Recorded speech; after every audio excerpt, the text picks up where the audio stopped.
Bienvenidos al 16º capítulo de Fashion Fashionae, un podcast de moda creado y presentado por Beatriz Antón y Pedro Mansilla. En los mandos de imagen y sonido se encuentran nuestros técnicos, los Álvaros, en la imagen Álvaro Bonis y en el sonido Álvaro López Chicheri. Y hoy tenemos dos invitadas excepcionales, Cristina de Catalina a mi izquierda y a su izquierda Teresa Esteban, que de por sí no tendrían nada que ver porque Teresa es artista y Cristina es la directora de desarrollo de la Academia del Perfume, pero se han juntado en un proyecto precioso para crear una exposición en la Real Fábrica de Cristales, al cual fuimos invitados y nos encantó, de una exposición de Teresa que ahora nos explicará en qué consiste, realizada y patrocinada en parte gracias a la Academia del Perfume. Primero de todo, bienvenidas y me gustaría, como siempre en todos los capítulos, preguntaros un poco ¿cuál es la primera vocación que tenéis al principio de vuestra carrera y cómo os ha ido llevando eso a cada una a donde estáis ahora mismo? ¿Estudiasteis, por ejemplo, Teresa, tú estudiaste Bellas Artes? Yo hice Bellas Artes, hice por la rama de escultura. Y desde muy joven, 14, 15 años, ya sabía que quería dedicarme al arte. 17, 18 años que quería dedicarme a la escultura. Y dije, o la escultura o nada. Tal cual. Ideas claras. ¿Y tú? Pues yo no tenía las ideas tan claras. Yo quería ser muchísimas cosas. Quería ser médico, quería ser periodista, quería ser profesora. Todo me gustaba. Y cuando llegó el momento de entrar en la universidad, hice ADE. No sé muy bien por qué. Pero bueno, luego la vida te va llevando. Entré en Procter & Gamble en el área de marketing, de ahí pasé a comunicación, me especialicé en comunicación y ahora la verdad es que puedo hacer muchas de las cosas que en su momento me gustaban. No medicina, pero sí labores didácticas, de comunicación, talleres formativos, de alguna manera también enseñamos a través de las actividades que hacemos. Entonces, bueno, pues un compendio de las cosas por las que me he ido llevando la vida. Añadirnos el segundo capítulo. Una chica que con 18 años tiene clarísimo que quiere ser escultora. ¿Qué ocurre a continuación? Bueno, pues terminé la carrera. Como veía que aquello era muy difícil, hice una oposición. He sido muchos años profesora, pero nunca dejé la escultura. Entonces yo llegaba a casa del instituto con el bolso y con el bolso ya estaba en el estudio trabajando. Me ha costado mucho, pero bueno, he conseguido mi sueño. Y antes de que se nos presente Cristina, dinos a qué se debe ese salto tan absolutamente olímpico entre la escultura por la que te reconoce el mundo del arte, que es, digamos, tu gran trayectoria, eso que yo le llamaba pequeñas capillas románicas, y de pronto que te dé por romper frascos de perfume.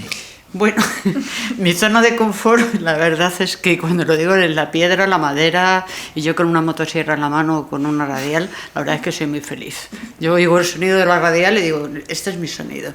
Pero bueno, hace años tenía ya guardados unos cuantos frascos, 10, 12, 15, de momentos así importantes de mi vida, y los miraba, y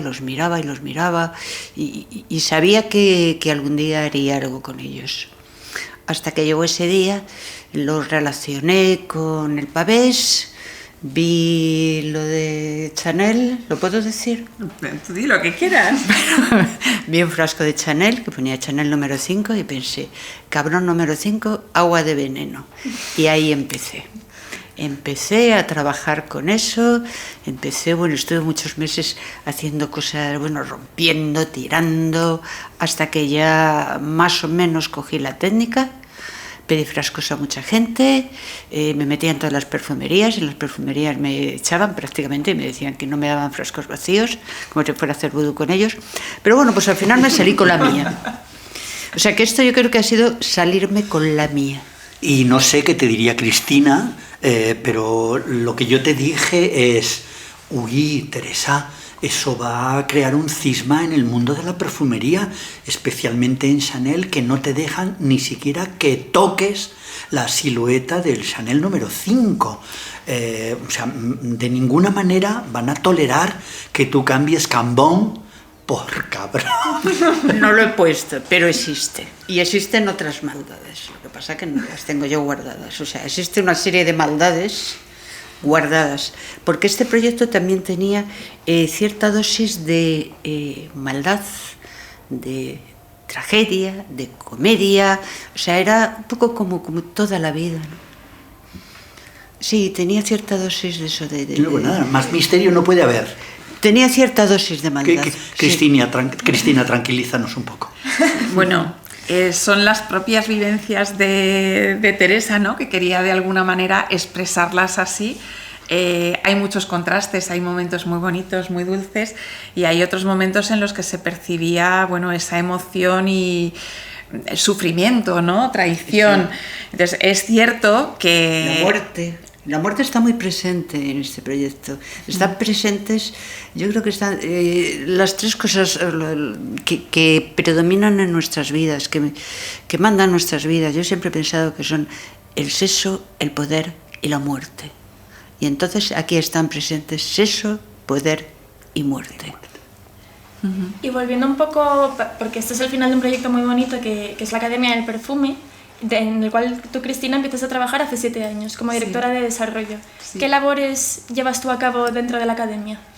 Pues la verdad es que como es una organización relativamente pequeña, aunque hacemos cosas grandiosas, proyectos grandiosos, pero con un equipo pequeño, nos toca hacer un poquito de todo. Entonces hago una coordinación general de los diferentes proyectos y estrategias, los planes anuales, donde tenemos actividades culturales, bueno, preciosas. Tuvimos una colaboración con el Museo del Prado y la exposición olfativa, por ejemplo, la organización de los premios anuales a los mejores perfumes del año, que son ya conocidos como los Oscars del perfume, ¿no? Estamos este año en la 18ª edición. Hacemos mucha labor didáctica, entonces coordinar toda esa labor informativa, divulgativa. El año pasado relanzamos la web para que sea una información muy accesible a cualquier persona, no solamente a profesionales, sino también a aficionados del perfume o a cualquier persona que quiera saber un poco más. Organizamos también nombramientos de académicos. Existe una figura que son los académicos del perfume, inspirada en los académicos de las Reales Academias, que bueno, si queréis más adelante profundizamos en ella. Entonces, de alguna manera es desarrollar esos planes de acción anuales con diferentes actividades y llevarlos a cabo. No he hablado de los talleres, organizamos también talleres, tanto para el público en general como talleres de formación para empresas, talleres de team building, una serie de actividades donde se da a conocer el perfume en su faceta principalmente artística y cultural. Salvo el momento de los premios, en los que obviamente están muy presentes las marcas que compiten por ser el mejor perfume del año, el resto de las actividades intentamos que sean neutrales, sin marca, por poner ese foco en el perfume como producto, en el perfume como arte. Por eso la exposición de Teresa, aunque ella tenía esos pensamientos, cuando ves las obras, en realidad son obras sin marca. Bueno, hay algunos perfumes que puedes intuir cuáles son, pero no es importante tanto cuál es la marca, sino esa emoción que está transmitiendo, ¿no? ¿Y cómo llegas a la Academia del Perfume? Bueno, pues yo estuve en Procter & Gamble, una gran empresa y una gran escuela de marketing y de comunicación durante más de 20 años. Empecé en el mercado de mass market. Procter empezó a desarrollar la división de belleza, de ahí empezó a desarrollar la división de perfumes y estuve en la comunicación de P&G Prestige, que era esa división de lujo. En un momento dado, Procter a nivel mundial decidió enfocarse en una serie de mercados estratégicos y decidió que el mundo del perfume no era uno de ellos. Por tanto, fue adquirido por Coty, otra gran empresa del mundo de la perfumería, ¿no? François Coty fue uno de los grandes perfumistas de la historia del perfume. Estuve durante un año de transición en Coty, hasta que bueno, había que establecerse en Barcelona, que era donde iban a estar las oficinas por un tema cultural. En ese momento, pues desde el punto de vista personal, era muy complicado irme a Barcelona y dije, bueno, pues es un buen momento para empezar otra nueva vida profesional. Hice un máster en comunicación digital y en ese momento, justo, o sea, acababa de terminarlo, estaba estableciéndome como freelance, llevaba un mes como freelance, cuando Val Díez, que es la directora general de Estampa y de la Academia del Perfume, me llamó en primer lugar para cubrir la baja de maternidad de la directora de comunicación de Estampa. Media jornada, me dijo, ¿te puede apetecer? Y yo, pues estupendo, o sea, seguir en el mercado desde un referente como es Estampa, ¿no? Que es la asociación nacional, me pareció increíble. Y 2 o 3 días después me dijo, ¿y qué te parecería dedicar la otra media jornada a la Academia del Perfume? Y yo, pues es que es un sueño. Más estupendo aún. Claro, porque coincidió que la entonces directora de desarrollo, que era Rosalía Cogollo, iba... Estábamos comentándolo justo antes de empezar. Iba a terminar en septiembre, decidió, bueno, pues seguir con otros proyectos. Y empecé con las dos cosas al mismo tiempo. ¿Y la academia llevaba ya mucho tiempo o poco tiempo? Sí, la academia en realidad comenzó en el año 2007 como una asociación de diferentes empresas e instituciones muy vinculadas al mundo del perfume que querían desarrollar especialmente el proyecto de los premios anuales. Fue el principal proyecto durante muchos años. Pero en 2017, o sea, hace ya 8 años, Hace ya mucho, sí. 8 años, evolucionó a Fundación Cultural. Y es cuando empezaron a desarrollarse también otro tipo de actividades como la creación de la figura de los académicos del perfume, actividades divulgativas, talleres, etc. Y Teresa, tú, le preguntamos a Cristina cómo llega ella a la Academia del Perfume, ¿cómo llegas tú? Una artista como tú, ¿cómo llega a un lugar como la Academia del Perfume? Pues me comentó que existía este sitio Evelio Acevedo, que es el director gerente del Thyssen. Y entonces, bueno, pues escribí un correo y me presenté allí, en la puerta. ¿Y sabías de su existencia o...? No tenía ni idea. ¿Y nunca habías hecho nada con perfumes ni...? Nunca. ¿Y te interesaba el mundo? Bueno, ponerte unas gotas para irte a dormir, ¿no? Sí, siempre he usado perfume y además tengo muchos. De hecho, tengo muchos. Y bueno, pues llamé a la puerta. ¿Y qué es lo que más te ha interesado en el proceso? ¿Has aprendido sobre el mundo del perfume mientras trabajabas con los frascos? Muchísimo. ¿Y qué es lo que más te ha impactado de todo? Me han impactado, una de las cosas que más me ha impactado es que me he dado cuenta de que es como un denominador común. Todas las personas, o casi todas las que usamos algún perfume, alguna agua de colonia, tenemos esos recuerdos, tenemos esos sentimientos, guardamos unos cuantos, los tenemos, o sea que no es una cosa que me haya pasado a mí, sino que es el denominador común. Todos en el perfume, en los olores, tenemos nuestras referencias. Viva Prus.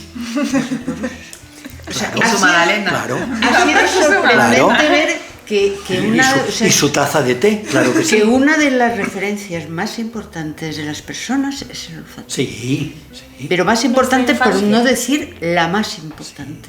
Porque forma parte del Sí. cerebro que primero Sí, se formó sí. en la especie humana y entonces está asociado a la parte de reptil que todavía seguimos siendo. Entonces yo pensaba que eso era algo que, Mira. bueno, pues me pasaba a mí, que gracias, jiji. Justo nos hemos metido en un jardín que a mí me gustaría... Es un mundo de todos, de todos. Justo nos hemos metido en un jardín que a mí me gustaría que Cristina nos aclarase de una manera sencilla, porque indistintamente quien no sabe habla de agua de colonia, de perfume, de fragancia, y los que saben ahí hacen una diferencia como si fuese jamón pata negra, pata blanca. fragancia, agua de Pongamos colonia. orden aquí, Cristina, ¿a cómo nos debemos de referir a este mundo? Bueno, cuando hablamos del perfume en genérico solemos hablar de perfumes o fragancias, porque hay muchas personas y por la calle muchas personas hablan de las colonias, pero la colonia es un tipo de fragancia muy concreto, que es el agua de colonia, que se creó por Jean-Marie Farina, que es una mezcla de cítricos a la que se añadió la bergamota. Previamente había un agua que era muy habitual entre unos monjes, es que no me salía el término, perdón, y Jean-Marie Farina lo que hizo fue añadir la bergamota. Y ese fue el origen del agua de colonia. A continuación se creó la famosa 4711, hubo un litigio entre familias porque se hizo tan popular el agua de colonia de Jean-Marie Farina que hubo pues muchas otras fragancias que quisieron de alguna manera inspirarse en ella. Y el primer litigio que se conoce de la industria del perfume fue este, y dieron la razón a Jean-Marie Farina, y la otra familia, la familia Mullens, tuvo que cambiar el nombre y puso 4711, que era el número de la calle en la que vivía en la ciudad de Colonia, en Alemania. De ahí el agua de Colonia. Entonces es cierto que es un tipo muy especial, agua de Colonia o colonia. También es verdad que se puede denominar así en función de la concentración del perfume. O sea, un tema es por su gama olfativa, si es un agua de colonia, cítrica, etc. Y otra es en función de la concentración. Ahí, digamos que lo más sutil o ligero es, bueno, entre los más sutiles están el agua de colonia, luego agua de perfume, extracto, y entonces son diferentes tipologías. Hay porcentajes, no hay una línea muy clara divisoria, pero sí que, bueno, pues... Y de la misma manera que a alguien se le ocurre poner agua de Colonia por la ciudad alemana de Colonia, ¿hay algún precedente en la historia del perfume de que hubiese un agua referida a un lugar anteriormente famosa, tipo agua de Roma, agua de Venecia, agua de Mesopotamia, agua del Tíbet, agua de Carabaña, pues, agua de Carabaña, agua de Carabaña, agua de Valencia. El agua de Valencia yo creo que el es agua un de poquito Valencia diferente. Se bebe, ¿no? Sí. El agua de Valencia se bebe. No, quiero de... decir, o sea, ese mito se le ocurre por primera vez a alguien en el siglo XIX, ¿no se le había ocurrido a alguien antes un agua de Fontainebleau o un agua de Versalles? Pues yo creo que no. Vamos, no me consta. Hoy en día hay un agua de Salamanca, una fragancia que han creado en Salamanca recientemente, hace 3-4 años, agua de Sevilla, pero son posteriores, creo yo. Hasta donde yo sé, el agua de Colonia fue la primera. Habéis creado un perfume para la exposición de Teresa, contándonos un poco cómo fue la experiencia de crear un olor nuevo que tenga que ver con vuestra exposición. Pues la verdad es que fue muy emocionante. Bueno, y además muy excepcional. Emocionante y excepcional, porque todos tenemos en mente que hacer un perfume es dificilísimo. O sea, ha sido todo el proyecto al final, yo digo, me he salido con la mía, es verdad. No solo me he salido con la mía, sino que me he salido con la mía bien. Porque era algo que me lo echaban muy por tierra. Y que decían, tú vas a hacer estas cosas. O sea, no encontré... Bueno, Miguel al principio... Esto es una tontería, que Miguel era... Vamos, sí, es mi comisario de cabecera, ¿no? Y me dijo que a dónde iba haciendo esto. Y entonces ha sido una experiencia estupenda, porque de algo que parecía que no tenía futuro, ha pasado a ser algo que, bueno, que además de salirme con la mía, creo que me he salido con la mía bien, he aprendido mucho, he aprendido una técnica. Y luego, pues, he encontrado colaboradores fantásticos como la Academia del Perfume, como Mane. O sea, ha sido una experiencia maravillosa. Bueno, exponer en la Real Fábrica de Cristales es un verdadero lujo también. ¿Por qué fue tan generosa la Academia del Perfume con un proyecto tan enloquecido? Y tan enloquecido. Pues enloquecido. Yo creo que nos llegó al corazón y al ADN de lo que es el perfume. El perfume son emociones. Un perfume no es algo funcional. O sea, sí, compras perfume para oler bien, pero no es realmente para oler bien, es para sumergirte en un mundo de sensaciones y emociones. Y la obra de Teresa exudaba por todos los poros esas emociones y esa pasión de la que hablábamos. Efectivamente. O sea, para mí el arte o tiene pasión o no es nada. O no es arte, claro.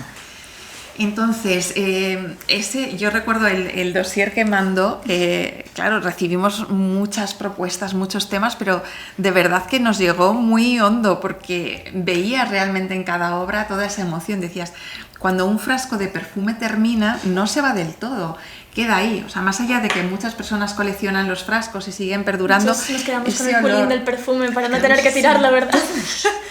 Todos lo hacemos. Es curioso. Sí. Y Teresa lo asociaba a determinados momentos y dijimos, es que esto es el perfume, o sea, esto es lo que los perfumistas también tratan de hacer, generar esa emoción en las personas. Y hablábamos del perfume que se había creado para la exposición, que se llama también Amor Aroma, al igual que la exposición. Pues excepcional, sí. Que fue... Sí. Pues una experiencia excepcional. Y entonces de pasar de un proyecto enloquecido a un proyecto que terminó con un perfume, con una melodía, ha sido todo como un sueño, ¿no? Un sueño cumplido, y eso bien decir, pues me salió con la mía, ¿no? ¿Y quién es el perfumista que se apuntó? Es que no es un perfume cualquiera, es un perfume creado por Jérôme Di Marino de Man, que es uno de los jóvenes talentos de la perfumería a nivel mundial. Es académico, es el académico del perfume más joven que tenemos en estos momentos, Sillona Batonka, tiene una gran sensibilidad y capturó a la perfección esas emociones de Teresa. Y estaba buscando, perdonadme, la chuleta, porque hay una referencia de Jerome que cuenta lo que fue para él la creación del perfume, y entonces, si me lo permitís, me gustaría leerlo por supuesto, con sus propias palabras. Ya que no lo tenemos aquí. Jerome decía: ha sido todo un reto traducir en perfume la obra de Teresa, haciendo conversar nuestros dos mundos, conversar el perfume y conversar con la escultura. Quise traducir esa dimensión de intimidad, pero también de claroscuro que encontramos en su obra. La fragancia es muy envolvente y regresiva, con notas cremosas de absoluto de trigo, de figolide y orcanox, que aportan sensación de cuidado y evocan recuerdos bonitos. La parte más misteriosa y oscura de la obra la he plasmado con notas de Jungle Essence de vainilla, potenciadas con las facetas licorosas y especiadas del vallanol. He querido trasladar la fuerza de sus esculturas a través del frescor especiado de un dúo de cardamomo, esencia y Jungle Essence. Bueno, nos regaláis a cada uno de nosotros un frasco, y para nuestros seguidores, para que lo sepan, ¿este frasco se vende? ¿Lo pueden conseguir en algún lugar o no? ¿o nos es quedamos una con el pieza de secreto? colección. Solamente se puede ir a oler a la exposición, ¿verdad? Y los que tengo yo guardados, todo el que mundo en la regalo exposición. con mucho cuidado. Sí. Ojalá se comercializara, me pareció una apuesta fantástica. Sí, De toda la gente que la huele se queda extrañadísima, dice: qué perfume más extraño, más diferente. Y es verdad. Bueno, yo sé el que uso ahora a diario, claro. Claro. Hay una cosa muy bonita que hablabais en el think tank, que era del futuro y de la sostenibilidad de tanto los frascos como de los oficios. Y a mí me gustaría preguntar cómo se mantiene en el tiempo este tipo de oficio que quizá la gente ni siquiera conoce, que es ser nariz, y cómo se mantiene el oficio de escultor, de cosas un poco que no... Claro, pero que la gente, pues al final muchos son consultores, abogados, no sé qué, pero ¿cómo hacemos para que haya gente que se dedica al cristal y que mantiene una tradición de hace miles de años viva? Bueno, esto quizás se lo tendríamos que preguntar a Paloma Pastor, que es la directora del Museo Tecnológico del Vidrio en La Granja, que fue una de las ponentes de este think tank que organizamos el 26 de marzo, que fue el día de la inauguración de la exposición. Hicimos coincidir diferentes temas en torno al vidrio, el perfume en ese día, ¿no? Y Paloma nos hablaba de este arte milenario que están haciendo. Bueno, pues afortunadamente ha sido reconocida una técnica Patrimonio Nacional de la Humanidad, Patrimonio Intangible. Existe en el museo, se hacen talleres.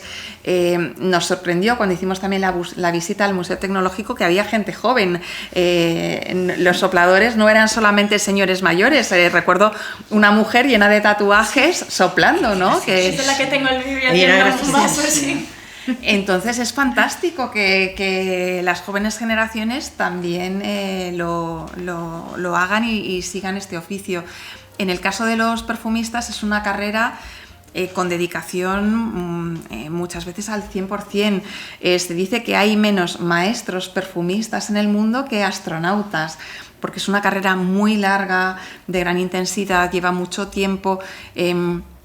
Hay que hacerlo poco a poco, no puedes memorizar de repente en poco tiempo muchos olores. Es un trabajo de nariz, pero también de cerebro, de saber reconocer olores, de memorizarlos, de empezar a mezclar y saber cómo se comportan las mezclas. Entonces hay muchos grados, desde aprendiz de perfumista, perfumista senior y maestro perfumista, que sería ya lo más después de muchos años y además haber sido recompensado por el éxito en la creación de perfumes. ¿Y la base científica es ser químico, bioquímico, enólogo? Hay muchos caminos, muchos de ellos son químicos o ingenieros químicos. Hay también enólogos, por ejemplo, Nuria Cruelles, otra de las académicas, es además perfumista y enóloga. Hay artistas que se dedican a otras artes y terminan evolucionando hacia el mundo del perfume. Hay farmacéuticos. Es cierto que hoy en día una buena base química es muy importante, más allá de los ingredientes naturales, también por las moléculas de síntesis, por cómo mezclan. Entonces es muy bueno tener esto. Por cómo mezclan y por cómo se evaporan, ¿no? Que es la magia del... El perfume es una y cómo, sí, totalmente, y cómo equilibran las fórmulas. En los perfumes tenemos esa pirámide olfativa con las notas de salida, notas de corazón y notas de fondo. Hablabas de la evaporación. Las notas de salida son las más volátiles, son las que primero aparecen, las que primero notamos, pero también las que primero se evaporan.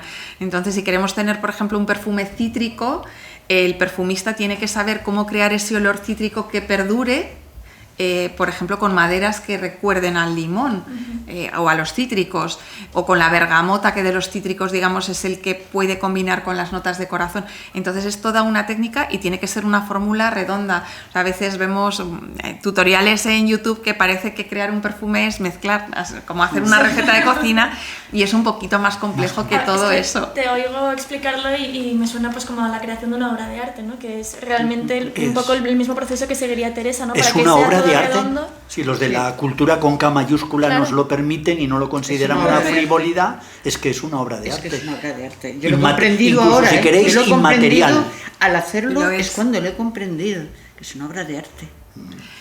Lo es, y hay muchas similitudes con otras artes, y se habla de la paleta del perfumista. Igual que el pintor tiene su paleta de colores, el perfumista tiene su paleta de olores que va combinando. Hay una cosa bastante particular que se da como los artistas también, que hay como familias de perfumistas, ¿no? Por ejemplo, la familia de Jean-Claude Ellena, creo que su hija también es perfumista, su padre también lo era, su tío, y supongo que muchas familias de artistas, pues como Rembrandt o Rubens también... Hombre, antiguamente sí, después de la ruptura moderna ya no tanto. Yo creo que no. ¿En tu caso, no, en tu familia no ha habido ningún artista? Bueno, mi abuelo paterno era una profesión que ya se ha perdido, cartelista. Era de los que hacían los carteles de los cines y de los teatros. Cartelista. Aquellos es que te había oído carterista. Aquellos Vaya carteles genialidad. tan grandes. Cartelista. Mi abuelo se dedicaba a eso. Qué bonito. Y toda su familia, bueno, pues tenía mano pintando, pero no sé por qué me salió a mí la vena de la escultura. Y además me salió joven, rápido y fulminante. Cristina, no se me puede olvidar un pequeño detalle, que tú nos lo refresques, porque lo descubrí justamente con la exposición de Teresa en la Real Fábrica. Y es que la primera impresión que uno tiene de la Real Fábrica es que es un maravilloso monstruo del siglo XVIII, creado por concesión de Felipe V, etcétera, etcétera, etcétera, en un lugar paradisiaco que es la Granja. Pero descubrimos al mismo tiempo que allí hoy se fabrican la inmensa mayoría de los frascos, vamos a decir, importantes para los perfumes importantes que ahora mismo se venden en todo el mundo. Y a mí eso me puso los pelos de punta. Así es, cruzando la acera y caminando unos pasos encontramos la fábrica de Beresans, que es una fábrica dedicada a crear los envases de vidrio de perfumes y cosméticos principalmente. También hace otras cosas como los aisladores de los cables de alta tensión y todo esto, pero sobre todo de frascos de perfumes. Es líder a nivel mundial. Y bueno, fue Bruno Portellanos, su director general, fue otro de los ponentes del think tank y nos descubrió unas cosas maravillosas. O sea, además de visitar la fábrica justo antes de la exposición, nos comentó muchos detalles de cómo hoy en día se crean esos frascos de perfume donde el diseño es tan importante, ¿no? O sea, más allá del contenedor y de su función, que sería proteger y envasar, es un elemento artístico en sí mismo. Antes de oler el perfume ya vemos el frasco y nos está transmitiendo mucho. Y nos habló también de la máxima de la sostenibilidad hoy en día. Hablaba de las 4R, ¿no? Cómo reciclar, el vidrio tiene un reciclaje infinito, cómo reutilizar, hoy en día se hacen muchos envases de refill o envases rellenables, cómo reducir. Hablaba de unas cifras impresionantes de cómo reduciendo los gramos de un envase de cristal se ahorraban pues muchas toneladas de vidrio y como consecuencia se reducía la huella la huella de carbono, ¿no? O cómo pues la forma del vidrio puede hacer que sea un proceso más o menos sostenible. Cuando tenemos muchas aristas, a Teresa le gustan mucho las aristas, bueno, no pasa nada, pero es más difícil o se genera, se gasta más energía que cuando son redondeadas. Y muchas veces es cuestión del arte, cómo puedes simular un frasco con aristas siendo más redondeado a través del cristal, o sea, perdón, de la pintura, ¿no? O sea, se crea como una imagen pintada. Como una ilusión, ¿no? Exactamente, como una...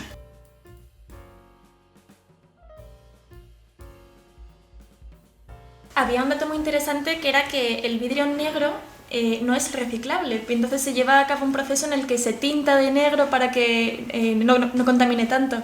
Disteis una de datos impresionantes, pero es que no puede encajar más la exposición de Teresa, que es reutilizar en el sentido más pleno de la palabra un montón de frascos. ¿Cómo ha sido el proceso de llevar la imagen de una fragancia a, digamos, un pequeño cuadro de pavés con esa estética? Pues yo creo que era puro sentimiento, sí. Y además, como esos primeros frascos que yo tenía guardados, tenía unos recuerdos tan importantes en ellos, es que veía lo que quería hacer. Y cuando trabajas mucho en un tema, cada vez te es más fácil. O sea, no nos dedicamos a las cosas, porque si nos dedicamos en realidad a las cosas que se nos dan mejor. Yo, ¿por qué me dediqué a la escultura? Pues se me daba bien, si no me hubiera dedicado probablemente a otra cosa, pero descubrí que ahí, bueno, pues que se me daba bien y por eso me gustaba mucho. Entonces con los frascos me ha pasado lo mismo. Empecé haciendo el primero, me costaba, el segundo me costaba. Ahora ya tengo una percepción que veo un frasco, lo huelo, escucho algo de su historia y ya sé qué voy a hacer con él. ¿Y te basta con la historia del frasco en sí o es más de la persona que te ha dado el frasco? De la persona, del momento, de todo. O sea, es como un compendio de todo. Hay algo que no sé, pues supongo que será la imaginación, la inspiración, la mirada del artista. ¿Y has llegado a alguna conclusión de qué tipo de persona utiliza qué tipo de perfume? También. Sí. Cuéntanos. Bueno, sí, y además yo creo que es una cosa que se ha dado un poco a través de la historia de los perfumes a lo largo de todos estos años, cómo han ido cambiando y cómo los hombres han ido cambiando de perfume, cómo las mujeres han ido cambiando de perfume. Pero sí pienso sí conozco a una mujer y pienso, pues le va este perfume o le va este otro. Sí lo reconozco. O sea, sí me he hecho a ello, he aprendido. Y hay una pregunta que se suele hablar como de perfumes de hombre y de mujer, pero realmente un olor, una fragancia no debería tener género, ¿no? En este sentido, en la industria, ¿por qué se separa tanto si es una cosa pues como las flores, que se asocian al lado femenino, pero realmente una flor no es ni femenina ni masculina, ¿no? ¿Cómo se trata? Bueno, muchas veces las marcas de perfumes siguen las líneas de las etiquetas de moda, y si hay una etiqueta de mujer, pues se considera que es femenina, y si hay una de hombre se considera que es masculina, así como los códigos a veces de colores o de ciertas materias primas, que no tiene por qué ser así. O sea, hoy en día hay muchas fragancias masculinas que tienen flores, pero los olores en realidad son universales y son sin género. Pero hasta la forma de los frascos, la forma, claro, los colores, o sea, que difiere totalmente el frasco. A mí me hace en casa que están mis perfumes y los de mis hermanos hace unos años, y los míos eran todos como colores rosa palo, verde clarito, y los de mis hermanos eran azul oscuro, negro, y era como un contraste brutal. Sí, así es, pero también es cierto que hay una tendencia cada vez más arraigada de hacer perfumes sin género. Por ejemplo, los perfumes NIS no se clasifican en un género u otro, o sea, son sin género o género fluido, porque no se dirigen a una persona concreta, ¿no? Entonces, bueno, pues depende de cómo esté concebido. Hay muchas personas que su universo de entrada en una gran marca de lujo es el perfume. A lo mejor no se pueden permitir comprar un bolso de determinada marca o bueno, pues ropa de esa marca, pero sí el perfume, y muchas veces en la moda sí que está muy clasificado por hombre, mujer, y se siguen esos códigos, pero hay olores que son universales totalmente. Has dicho perfume niche y yo supongo que eso es perfume nicho. Sí. Ok, ¿qué es un perfume nicho? Bueno, pues Niche o nicho, sí. Y realmente no sé por qué he dicho niche, porque en la academia lo llamamos perfume nicho. Viene del francés, hay muchos términos que vienen del francés y en este caso, bueno, pues hay muchas personas que no lo traducen, ¿no? En la academia hubo un año que decidimos empezar a traducirlo porque existe el término en castellano. Bueno, son perfumes muy exclusivos, diríamos que son los perfumes más exclusivos, que tienen una distribución muy limitada, tienen materias primas de altísima calidad, buscan los mejores ingredientes, se arriesgan, pueden ser o muy sofisticados o jugar con la sencillez, pero siempre de altísima calidad. Sus frascos también pueden ser muy sofisticados y creativos o muy sencillos. Suelen tener precios elevados porque precisamente no escatiman en su briefing de creación, no hay un precio de te tienes que dirigir a este segmento o tienes un máximo. Es donde muchos perfumistas, bueno, pues liberan toda su creatividad porque no tienen límite en ninguno de los sentidos. ¿Y hay un nombre mitológico? ¿Hay un Rolls Royce de los perfumes niche? Hay muchos, porque precisamente digamos que se venden pocas unidades, pero cada vez hay más marcas. Digamos que es como el cine, hay películas que buscan películas de autor. ¿Y cuántos autores hay? Hay muchísimos, ¿no? Dabais un dato alucinante también en el think tank, que era la de perfumes que salían de marcas grandes y el número multiplicado por 10 de perfumes nicho al año. Claro. Porque las grandes marcas al final tienen una producción en escala, se venden miles, millones y cada lanzamiento se hace, bueno, pues muchas veces con 2 años de trabajo de antelación, con una serie de comunicación, se cuida mucho el frasco, cuando partes de una página en blanco tienes que desarrollar todo el concepto. En la perfumería niche no buscan gustar a todo el mundo, a lo mejor no hay tantos estudios de mercado porque no temen arriesgarse, no quieren gustar a todo el mundo, quieren gustar a unos pocos. Y sobre todo no tienen que rentabilizar las operaciones de lanzamiento, que son una millonada, que claro, cuando se lanza un perfume por una de las grandes casas que todos tenemos en la cabeza, es que ahí se emplea muchísimo dinero que se supone que tiene que retornar, ¿no? Claro, y bueno, también porque son inversiones, es un mercado en el que hay tanta actividad que pasados unos años hay muy pocos perfumes que perduran. Por eso hemos creado también la categoría de perfume icónico, que son esas piezas maestras que perduran a través de los años. Pero hay muchos que se quedan por el camino. Entonces es verdad que son inversiones muy grandes hasta que se ponen en marcha.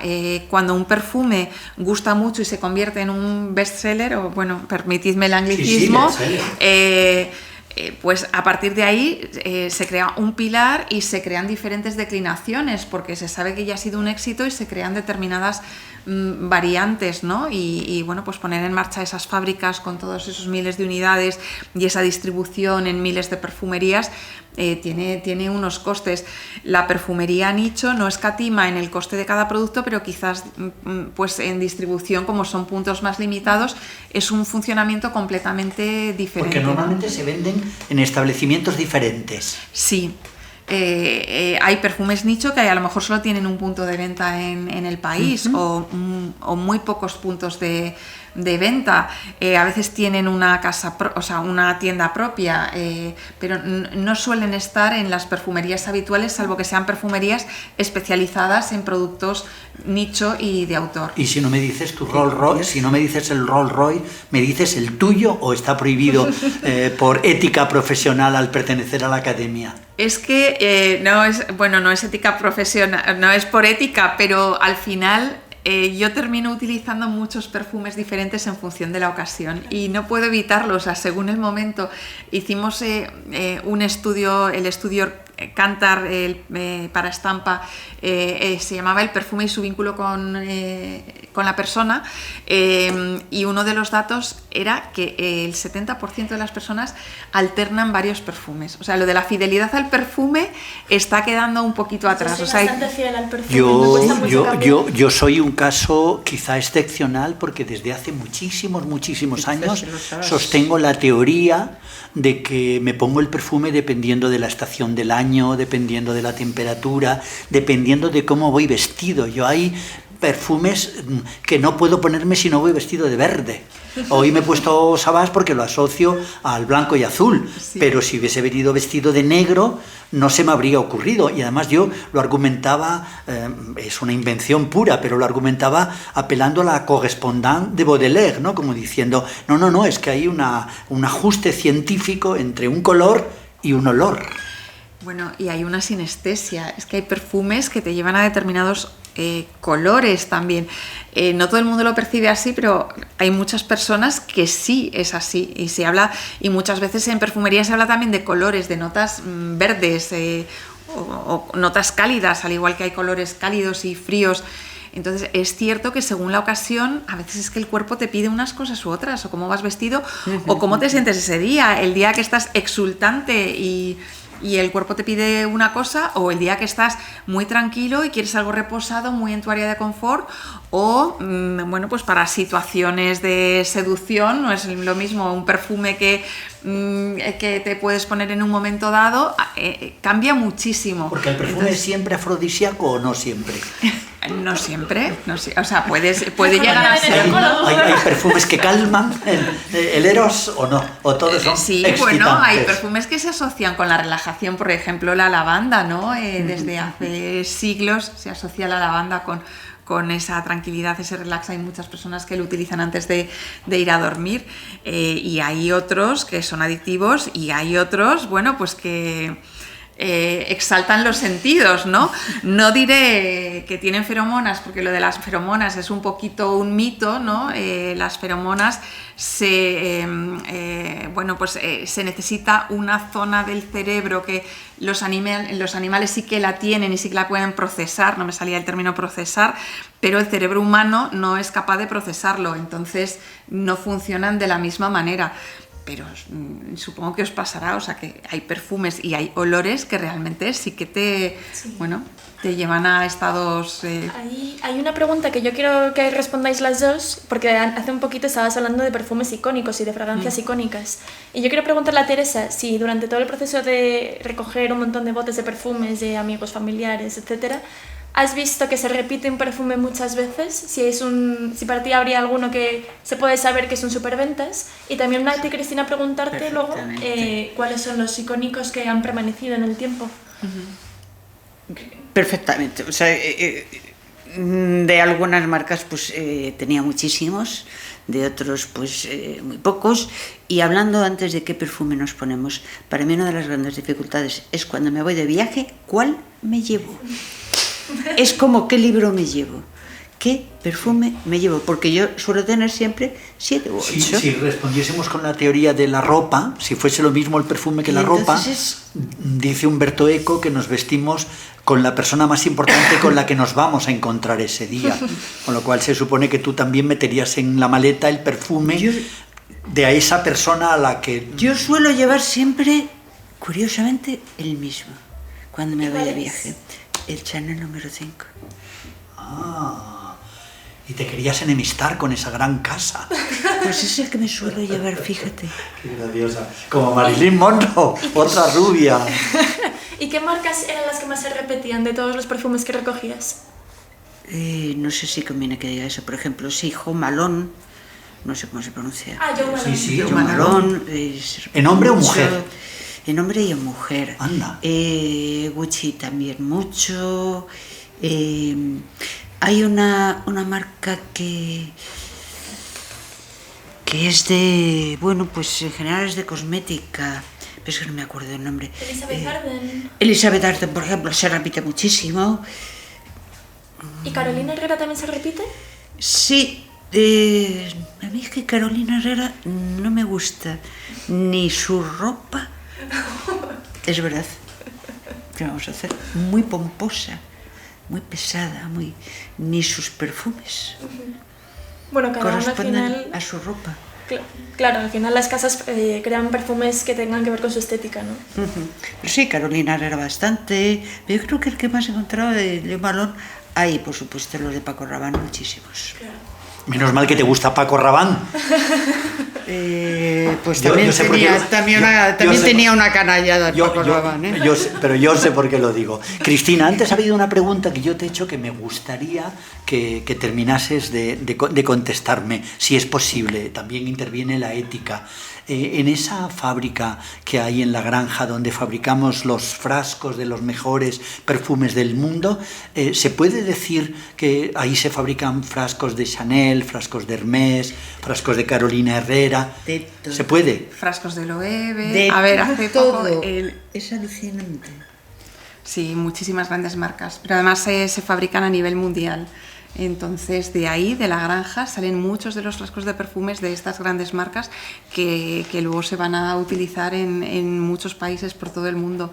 Y es verdad que no se sabe, es todo un descubrimiento, es todo un descubrimiento. Insiste en la idea. Como los bolsos Ubrique, Sí. ¿no? Que al final somos los Sí, sí, proveedores de todas las marcas europeas, pero no... Sí, salen millones de frascos y además se crean... con un mimo, diría. Yo tuve la oportunidad de hacer otra visita también en diciembre y ves el orgullo que tiene el equipo de allí, ¿no? Cómo lo viven, cómo consideran que hay una parte de tradición, pero al mismo tiempo de innovación, porque tienen que estar a la última de las exigencias y de la calidad más absoluta que y luego marcan estas. comprendo perfectamente que sean muy, muy exquisitos en su, digamos, en todos sus procesos, porque en el mundo de la perfumería es legendario que muchos de los, digamos, directores de marketing o de producto insisten en la negociación incluso con los sindicatos para que muchos de los trabajadores, por ejemplo, toquen los frascos con guantes de algodón blanco, justo para que no quede ningún rastro. Sí. Y eso la primera vez que lo oí, que pensé que era puro marketing, luego rasqué y vi que no, que es de verdad, que lo hacen, me pareció absolutamente apasionante, porque eso es hablar del lujo con lujo. Que hay que cuidar cada detalle, no podría haber un frasco de perfume con unas huellas dactilares marcadas, tiene que estar absolutamente perfecto. Yo eso, perdón, Sí. también es otra de las cosas que he comprobado al manipular los frascos. O sea, por un lado, el vidrio es durísimo. Yo me los he visto y me los he deseado para partirlos. Pero es que en el think tank también hablabais de que hoy en día se hacen unos vidrios aún más duros de lo normal, que es verdad que a mí se me cae algún bote de cremas de Shiseido o algo así, es que no se rompe, Pero no se rompen, pero los tiras con toda tu rabia y rebota, Y se estropea la Luego, la radial. radial no se me ocurre, vamos, peligrosísimo, ¿no? Pero rebotan los frascos. Y No, pero algunos se supone me ha que eso está bien, costado- ¿no? Es mejor que no se te rompa. Claro, Me ha claro. costado muchísimo, lo rompía con claro. miedo, porque decía esto o se hace añicos Sí. o es que Hombre, no se se supone nota. que el O frasco sea, le que daba- se cae al suelo y se hace añicos es el malo, ¿no? No lo sé, pero yo le cogía un cincel de los que uso para la piedra, Sí. y un mazo de piedra, que es un buen mazo.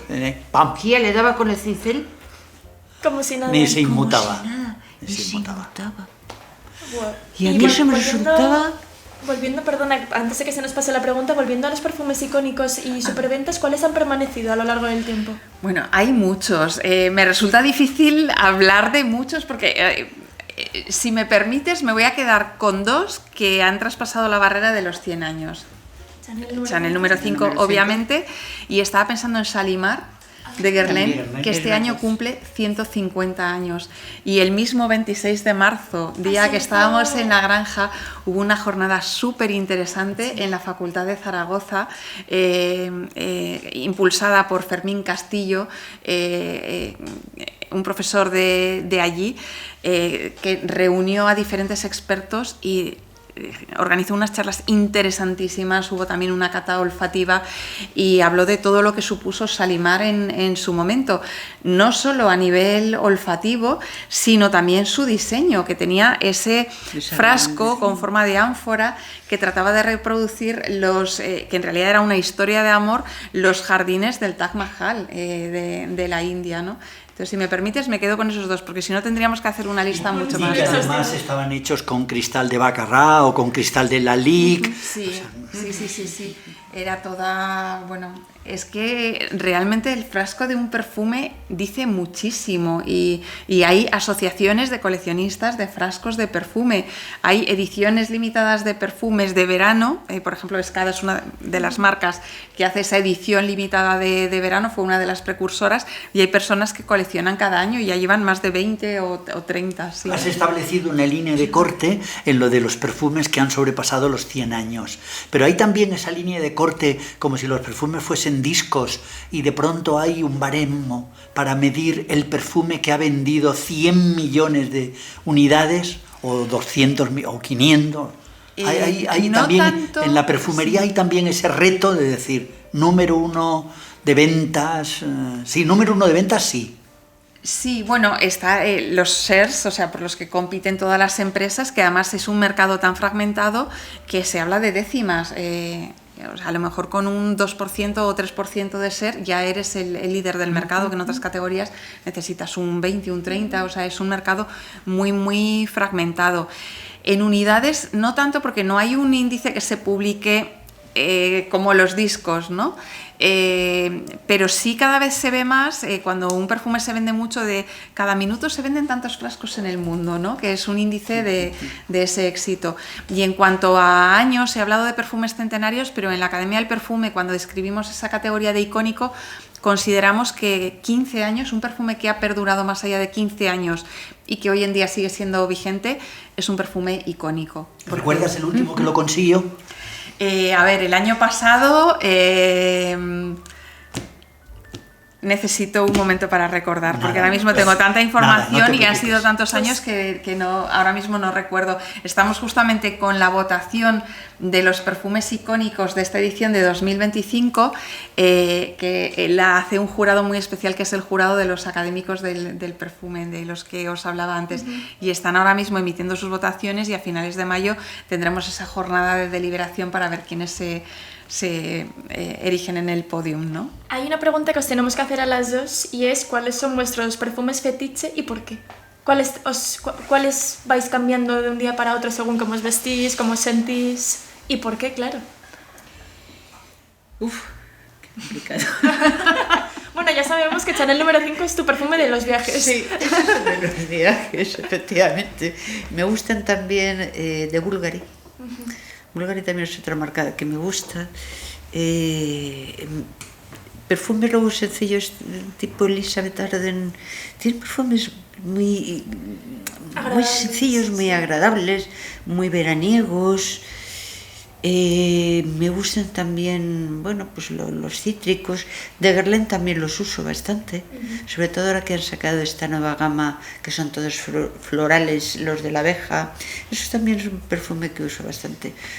La verdad es que cambia mucho, cambia. ¿Y tú, Cristina? A ver, tengo bastantes. Últimamente estoy, y hoy por ejemplo llevo 724 de Francis Kurkdjian, que es un perfume como muy urbano, ¿no? De 7 días a la semana, 24 horas al día, que me hace sentir, la verdad es que bastante bien. Tengo otros como para momentos de retos, de dificultades, pues estoy recordando uno de Loewe que coincidió con una época en la que todo era como tremendamente difícil y se consiguió, y entonces como que me traslada a ese momento, ¿no? Infusión de Iris de Prada, que este año es uno de los que están compitiendo también en los perfumes icónicos, porque ya hace más de... ¿El de Loewe me encanta. ¿El de Loewe era aire o era gala? No, era Earth. Loewe Earth, sí. Pero eso es nuevo, ¿no? Sí, tiene como 3-4 años. Sí. Infusión de Iris lo asocio a un momento en el que tuve un pequeño tema de salud, que afortunadamente no fue nada grave, pero lo asocio a la recuperación. Entonces era como... lo he sobrepasado, o sea, como tienes ahí un reto, una barrerita tal, lo he sobrepasado, entonces me lleva a esos momentos muy felices, porque también me sentí muy arropada, muy acompañada, muy querida, entonces me lleva como a esos momentos. A mí también me hace sentir muy arropada, porque lo recuerdo siempre con mi abuela Pilar, que lo lleva desde hace 20-30 años, y mi primer frasco de Iris de Prada me lo regaló ella, así que es como si fuese conmigo a todas partes, es una cosa muy emocional. Cristina, ¿qué hay que hacer para ser académico de la Academia del Perfume? Bueno, te cuento. No me has dejado seguir, ¿eh? Con la Perdón, lista que se me han quedado. pero porque nosotros somos como jugadores de baloncesto. Claro. Cartier pero es otra vosotros- marca que me encanta. Pero vosotros, por favor. Cartier me Sí, por encanta. favor. El de declaración, uno que hay que es como Me verde encanta. claro, ese me encanta, que huele un poco Pues- como a té verde frío. Tengo un frasco de Cartier que está ahí metido en en una de las rejas estas, que ya no se fabrica, que es el Voyage de Cartier, que lo tenía, todavía le quedaba. Y ese frasco puede que tenga, pues, 40, 50 años. Yo creo que es el primer perfume que me regalaron. Qué bonito. Y todavía lo tenía, hasta que decidí meterlo ahí, todavía lo tenía para de vez en cuando abrirlo y olerlo. Responde. Bueno, iba a comentar Chloe, el original, por la rosa. O sea, la rosa me lleva a mi infancia también, el jardín que tenían mis abuelos con las rosas. Entonces, bueno, pues yo conecto muy bien con la rosa, ¿no? Que es cada persona, también depende de las emociones que has vivido en la infancia y en la adolescencia, te marca mucho. Con Hugo Boss y con Gucci tengo también una relación muy especial porque son marcas para las que he trabajado y bueno, pues siento una vinculación especial. Tengo una fragancia de D&G de la colección de D&G que se lanzó, que es el número 18, que no es Emperatriz ahora mismo, La Lune, que también conecto con ella bastante bien según los momentos, pero bueno, seguiría mucho más. Vamos a tu pregunta de los los académicos. ¿Qué hay que hacer para ser miembro de la Academia del Perfume? ¿Cómo los elegís? Los académicos. Bueno, pues los académicos son un grupo de élite entre los que están los mejores perfumistas de habla hispana del mundo, ¿no? Es la excelencia en el mundo del perfume, sí, de habla hispana. Como somos una academia que se ha creado en España, consideramos que es importante y es un lenguaje muy universal. Nos siguen desde muchos países. Entonces se requiere una carrera de haber estado durante una serie de años como perfumista. Hablábamos antes de Jerome, que es de los más junior, pero aún así tiene un gran recorrido. Bueno, pues tener también una capacidad divulgativa, porque al final desde la academia lo que hacemos es divulgar el mundo del perfume, tener una serie de creaciones reconocidas que o bien hayan sido éxitos o que tengan otros reconocimientos de premios. Bueno, hay un proceso con una serie, digamos que hay como una ficha con una serie de características que se plantean y al final el patronato los aprueba y suele haber bastante consenso porque cuando se presenta alguna candidatura es porque realmente es muy potente. Es casi como la elección del Papa de hoy, ¿no? Bueno, pues casi, no es tan complicada, pero sí es cierto que tampoco es un grupo que se quiera masificar porque no deja de ser un grupo muy selecto.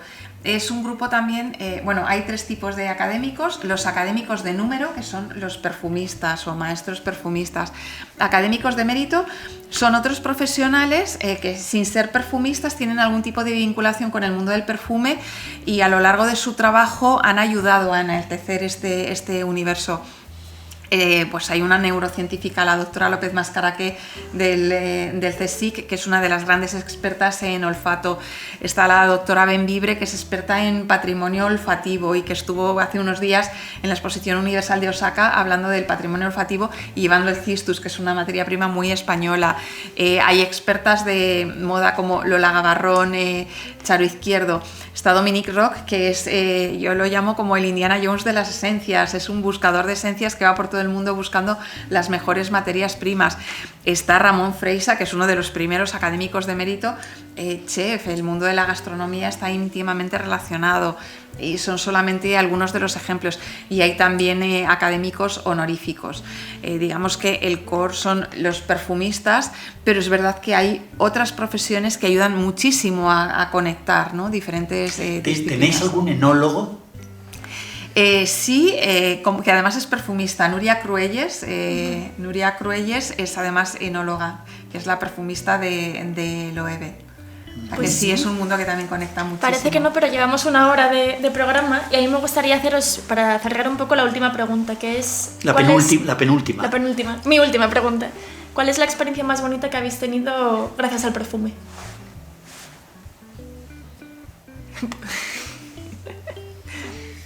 Ánimo, Teresa. ¿Cómo se llama? ¿Cómo ¿Cómo se dice girasol en francés? ¿Girasol? Tournesol.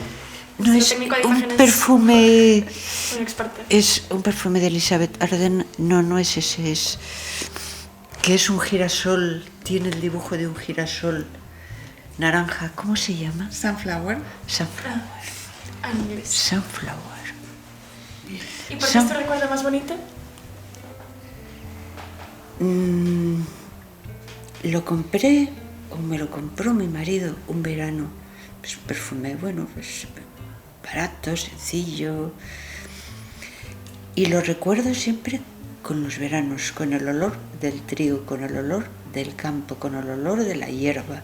Y con mi hija, con 10 o 12 años, correteando como una loca entre las amapolas. La felicidad absoluta. Son flowers, fíjate.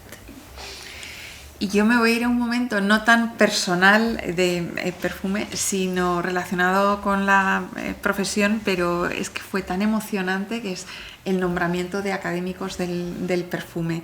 El último nombramiento fue en el Paraninfo de la Universidad de Alcalá y fue tan emocionante, o sea, muy, muy emocionante. Yo quería haceros las dos últimas preguntas. Una de ellas es directamente para Cristina, porque yo creo que ella tiene el dato, que es también la de desvelar otra de las cosas que yo creo que la inmensa mayoría de las personas no saben, y es lo importantísimo que es España en la perfumería mundial.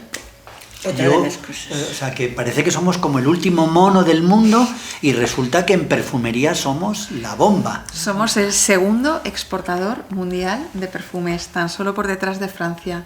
Wow. Efectivamente, no solamente hay un gran talento en cuanto a perfumería y perfumistas, sino que de España salen muchísimos perfumes, tanto de perfumes de marcas como también materia prima. Todas estas empresas que hay en el lado este de España, en el litoral mediterráneo, Cataluña, Levante, incluso en Andalucía, de donde salen materias primas que son utilizadas en todo el mundo para perfumes. Entonces somos una auténtica potencia, y hay que decir que somos uno de los sectores que contribuye al PIB, tanto como el turismo o la hostelería, que es algo que tampoco se sabe. ¿Y por qué no se le da la importancia de vida? Yo esa es otra de las cosas que me he enterado. Pues de Bressan, en la misma fábrica de La Granja, hacen unos frascos maravillosos, siempre está lleno, siempre hay gente llevándose. O sea, se vende muchísimo en La Granja. Y entonces es un mundo que no me lo podía imaginar, que el mundo del vidrio y del perfume fuera tan importante en España. Para mí ha sido una sorpresa.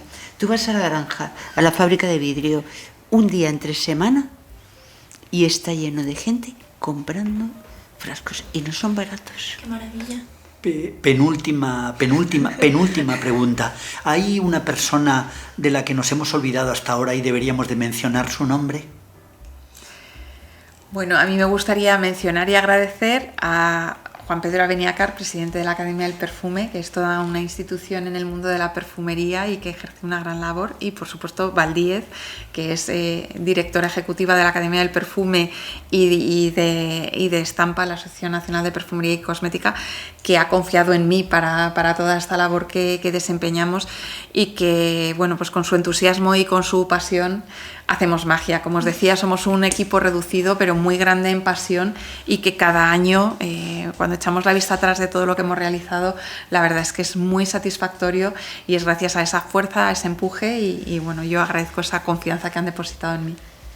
¿Y tú? ¿Quieres? ¿A quién le estás especialmente agradecida por este proyecto? A Cristina de Catalina. Bien, y ahora ya...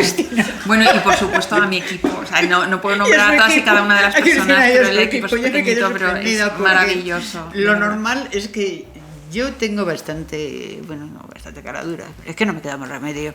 Entonces yo voy a Puerta Fría, llamo y digo, pues aquí estoy yo, Teresa Esteban, escultora. Entonces normalmente me dicen, no, bueno, pues no os preocupéis que todo un tiempo voy a volver a llamar.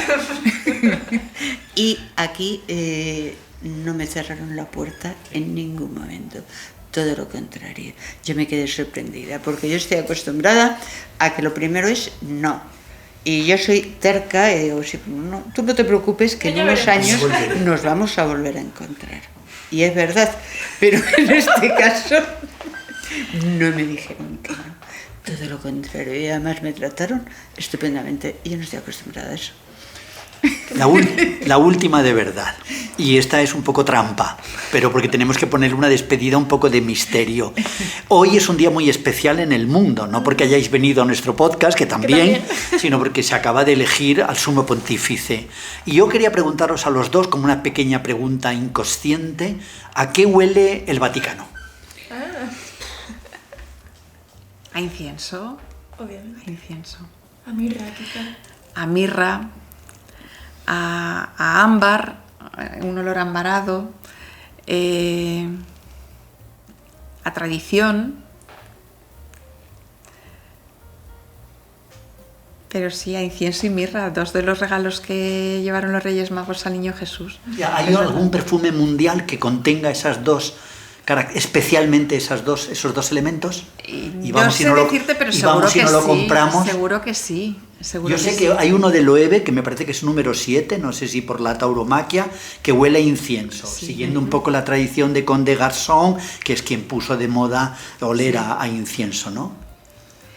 O sea, incienso seguro y mirra también, los dos combinados, no me consta o no recuerdo ahora mismo, pero es segurísimo que también. ¿Y para ti a qué huele el Vaticano, Teresa? No me gusta... Bueno, no sé religiosa, soy atea. Pues si vas vestida de cardenal. Bueno, vas purpurada. Purpurada, pero bueno, casualidad. No me gusta. Y cuando he visitado bastante Roma, además como he estado becada en la academia, pues iba mucho al Vaticano. El olor, no sé, no me gusta, es el olor a humanidad. Y entonces recuerdo Miguel Ángel, cuando le encargaron que pintara la Capilla Sixtina, tenía que subirse a unos andamios muy altos y entonces decía que olía fatal, porque todo el olor de la humanidad subía arriba y que se mareaba. Y entonces cuando le venía el Papa y le decía, ¿cuándo vas a terminarlo? Y el otro decía, ¡cuándo se acabe! Y entonces decía que se mareaba, que lo pasaba fatal pintando la Capilla Sixtina por lo mal que olía. Y eso lo recuerdo muchísimo. Y a mí me huele a humanidad. Pues, Cristina, pon unas gotas de algo para no irnos a fundido a negro con esta impresión.